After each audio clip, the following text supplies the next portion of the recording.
бізге жақын 3 мешіт бар. Яуыз Силин деген мешіт. Осы мешітке шейін жетуге 2 минуттай уақыт кетеді. Екі бала крышаның үстінде тамақ ішіп отыр. Медресеге баратын жол. Қағып қалатын сияқты боласың. Бүйтіп жүгіруге бар. Ырсылдап қалдым.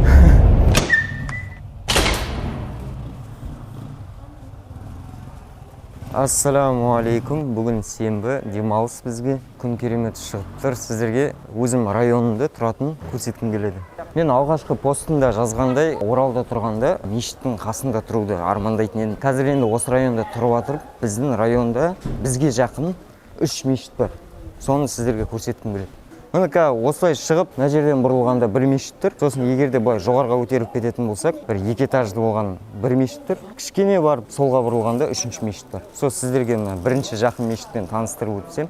Осы жол біздің медресеге баратын жол. Осы машинаның капотының үстінде мысық отыратын еді постоянно. Өткен сайын осы жерде отырады. Қазір жоқ.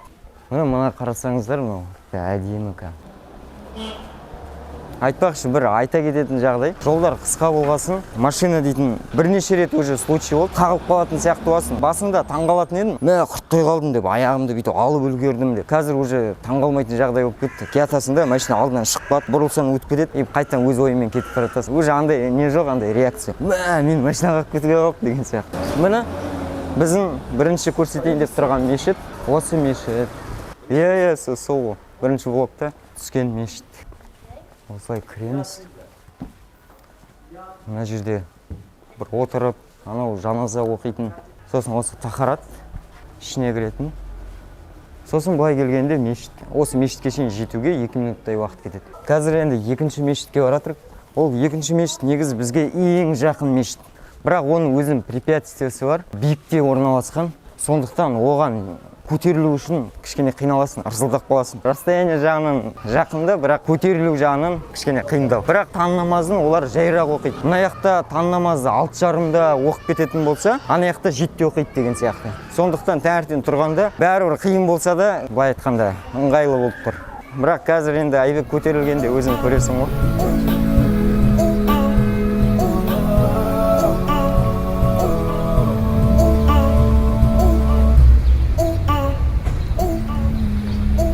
Препятствие басталды.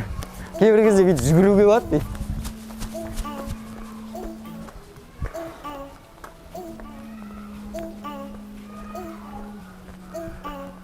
Зато уже оқып алып келатқан кезде жеңілірек. Сосын солға бұрыламыз. Содан кейін тағы көтерілеміз. Дәрет алатын жері тахаратный. А мынау мешіт. Уже андай дыхание ырсылдап қалдым. Кішкене отыра тұрайын. Жалпы таңертеңгі уақытта берекет бар ғой. Осылай таң намазынан шығып, осындай жерде кейбір кезде отырасың, ойланып. Содан кейін барып үйге қайтамыз. Осы екінші мешіт сіздерге көрсетейін деп тұрғанымыз. Келесі үшінші мешітті көрсетейік, иншалла. Сосын осы біздің районның ерекшелігі. Мынандай кірдер жайылып тұрады, басқа районнан көрген жоқпын. Қызық қой, бірақ мына районға өзінің атмосферасы бар ма, сондай беріп тұрады. Хотя мынау курортный микрорайон. Көбінесе иностранецтар осы районды көру үшін келеді. Оң жаққа бұрыламыз. Қазір жүріп жатқанда былай алыс сияқты көрінетін бар, бірақ үйден бастасақ ол жақын негізі мешіт. Расында осы районнан келгенде адасатын едім. Мысалы, мына районмен жүрсем, мына зонтикке қараймын. Оңға бұрылу керек, осылай істеу керек деп. Сол карта қарамай, не екенін білмеймін. Хотя карта удобно ғой. Биікке көтерілдік. Кітапхана, осындай кітапханалар көп. Қазақстанда бір кітап іздеп жүргем, соны алғым келіпті. Жаңағы кітапхана, яғни кітапхана деппін ғой. Кітап сататын магазиннен сол кітапты тап.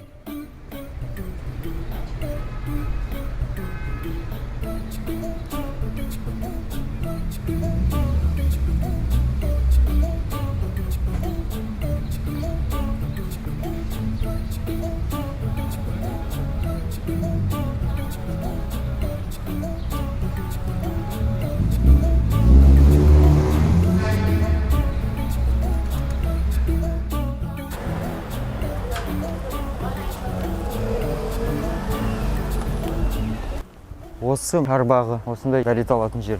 Көп мешіттер осылай. Осы бізде айтайын деген 3 мешіт біздің үйге кәдімгі жақын. Бірақ біз дейтін әрдайым осы мешітке барамын. Өзінің себебі бар, оны айтқым келіп тұрған жоқ. Мында атмосфера деген көшеде тамақ ішіп отырады, мына столдың басында. Ана жерде стол тұрып тамақ ішіп жатады. Мысалы мына екі бала крышаның үстінде тамақ ішіп отыр деген сияқты. Ассаламу алейкум. Кайфа халук?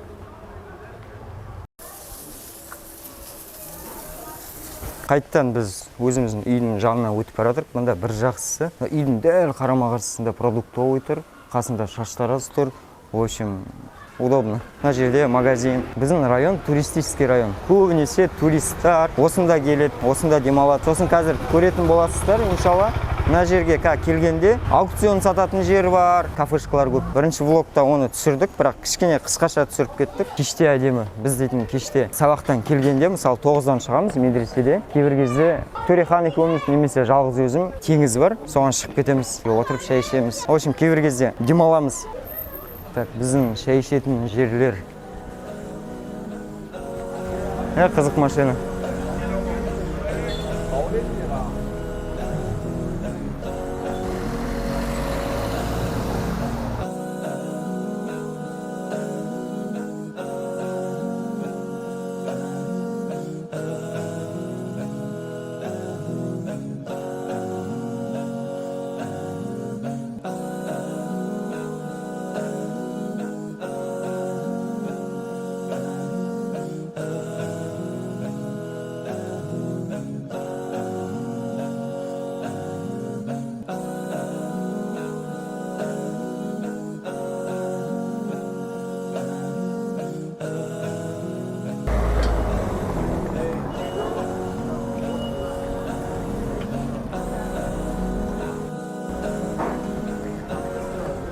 Мынау бірінші влогтағы жер. Мынау алдында біз кірдік, осында әдемі кафе.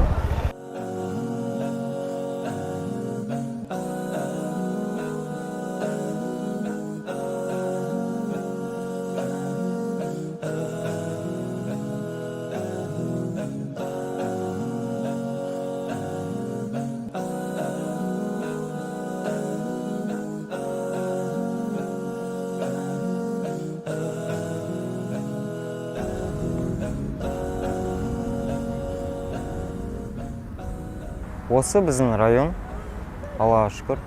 Мынандай жерде тұрамын деп ойламаппын. Мына видті қараңыздаршы кәдімгі. Просто мына видті қарағанда демаласың. Бір күнде бір келіп осында балық аулайтын сияқтымын. Опа. Осылардың қасында біраз отырамын, бірақ балық ұстағандарын көрмеймін осылардың. Бірінші влог түскеніне 2 ай болып қалды. 2 ай болды ғой.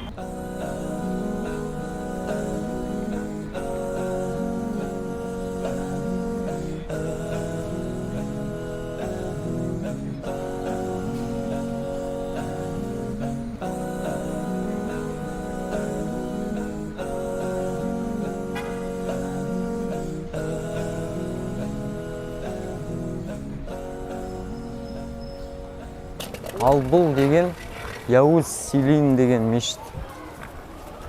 Өте керемет. Қазір көресіздер. Орыс аудиториясында Сухоруков деген орыс мұсылманин бар. Соның ең бірінші блогы осы мешіттің территориясында басталған.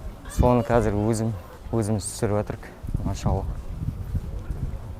Бірінші ішіне кіріп көрейік қазір. Содан кейін сыртын көреміз. Мұнда суббот сайын Сахихун Муслим кітабынан бір ғалымның сабағы болады. Кім Стамбулда араб тілін түсінеді, мұнда қатысса болады. Өте үлкен ғалым.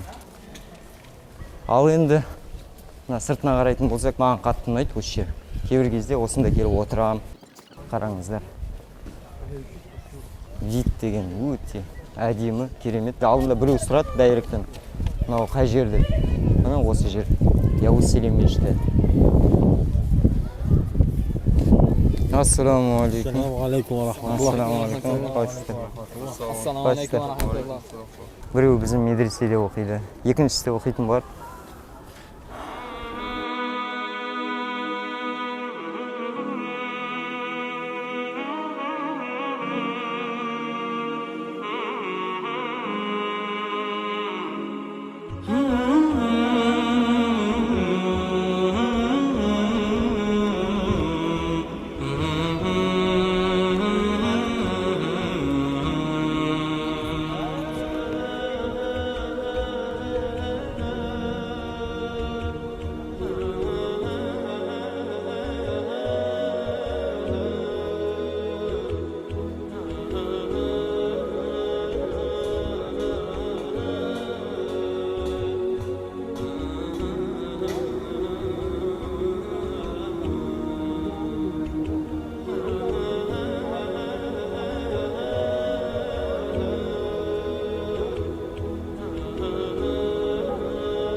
Аусили мешіті, бұл соның шарбағы.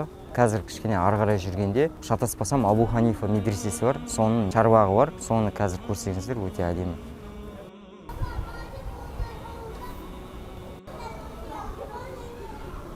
Фардул кифая, фардул айын деген мәселе бар ғой. Бір кісі сұрады ғой. Бір жағынан ол мәселені мен өзімде айтқым келіп жүр. Соны қазір ойлағам ғой, бір жотаға бірге түсіреміз бе. Нағыз еркек туралы бүгін екінші бөлігін түсіреміз бе. Ой болды, Айбекке ұсыныс тастайын деп. Оны мен үлгермейтін болдық. Оказывается, ол түсірілімді түсіру үшін таңертеңнен басталу керек екен. Ойлағаным ғой, өзім осы районды көрсетіп, бір жағынан сол нағыз еркек тақырыбын алдындағы остров сияқты. Сол екеуін араластырып, сол екінші бөлігін түсіріп шығамыз ба деген ой болды. Онымен Айбек айтты, біз үлгере алмаймыз деп. Шынымен даже қарапайым осы районды көрсетудің өзінде де уже кес түсіп кетіп жатыр. Камераға освещение керек дейді, ол түнде ол бізге көрініп тұрса да, ол экранда басқаша шығады екен. Сондықтан кеш тез түсіп кететін болғандықтан ол видеоны түсірген жоқ. Нағыз еркектің екінші сипаты сабыр турасында болады, екінші бөлігі. Көп еркектерге айтылатын сөз ғой, терпей, ты же мужик деген сияқты. Андай шыда, еркексің ғой деп. Ол әйел адамға да қатысты, кейбір кезде ашулану керек, кейбір кезде тәкаппарлық негізі ол дұрыс емес нәрсе. Бірақ тәкаппарлық деген кейбір кезде көрсету керек болатын кездер бар. Жалпы айтқанда адамға Алла тағала берген сипаттар ашулану, әйел адам жақсы көру, әйел адаммен қарым-қатынасқа түсуді жақсы көру, ашулану, қызғану, ол всегда жаман сипат емес. Ол кейбір кезде ниет дұрыс болса, ол сипаттар жақсы болады. Мысалы, әйелмен қарым-қатынаста болуды қалау, ол жақсы сипат. Бірақ басқа бөтен әйел адамды қалау, ол жаман сипат. Сол сияқты ашулану, мысалы, бір адам күнә жасап жатса, ол үшін бір Алланың бұйрығы бұзылып жатыр ғой деп бір ренжу, ашуды білдіру ол жақсы нәрсе. Ал бір нәрсе құрттай болып қалған нәрсеге ашулана беру ол жаман нәрсе. Жалпы берілген Алла тағаланың сипаттары ол айтқым келгені әрдайым жаман сипат деген сөз емес. Каждый өзінің орны бар, қай кезде ашуды көрсету керек, қай кезде қызғану керек. Сондай нәрселерді өзінің орындары бар. Ол шариғатта, тасауф білімінде көрсетеді өзінің орындарын. Мынау деген Абу Ханифаның шатаспасам шарбағы. Осы үйлердің бірі, нақтылап айтпай-ақ қойын.